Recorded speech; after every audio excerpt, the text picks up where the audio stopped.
అండి. సో ఇది John month PN profit ఉంది. ఓకే.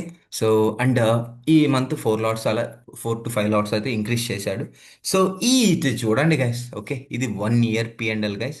ఇది ఒక పర్ఫెక్ట్ పర్ఫెక్ట్ పర్ఫెక్ట్ ఆయన ట్రేడింగే స్టాప్ చేశారండి. సో ఈ 3 నెలలు ఎందుకు చేయలేదు అంటే మనతో సో రెగ్యులర్గా ఆయన వాచ్ చేస్తూ ట్రేడింగ్ ఆపేశారంట.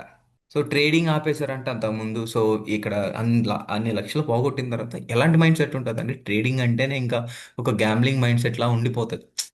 ఇంకా డబ్బులు రావు, 99% ఇంకా డబ్బులు రావు, 100% డబ్బులు రావు అన్నకు ఫిక్స్ అయిపోయారు. సో ఎందుకో నేను కొంచెం జెన్యున్ అనిపించాను. ఇక్కడ నా మాటలు కదండి, సో మీకు అదే చెప్తున్నాను. ఎందుకో నేను ఒక జెన్యున్ ఇది లాస్ట్ ట్రై అన్నట్టు ట్రై చేశారంట అండి. సో కావాలంటే మీ చేతే చెప్పిస్తాను అండ్ లైవ్లో మీకు చాలాసార్లు చెప్పుంటారు ఆయన. సో ఒక లాస్ట్ హోప్ అన్నట్టు ఒకసారి ట్రై చేశారు. ఎందుకో కొంచెం కనెక్ట్ అయ్యేలా ఉన్నాడు నాకు. నా మైండ్ సెట్కి కనెక్ట్ అయ్యేలా ఉన్నాడు. రియాలిటీలో మాట్లాడుతున్నాడు. రూ. 10 అంటున్నాడు, రూ. 15 అంటున్నాడు. సో ఇది చాలదా అంటున్నాడు అండి, ఎక్కువ మాట్లాడుతున్నాడు. సో ఇది బెటర్ ఉంటుందని ఒక లాస్ట్ ట్రై అన్నట్టు చేశాడంట. సో మన దగ్గర మేలో జాయిన్ అయ్యారు. So series rice every month in green. Okay, rates వచ్చాయండి, వరుసగా రేట్స్ వచ్చాయి. స్టిల్ కన్సిస్టెన్సీ ఎక్కడ పోలేదండి.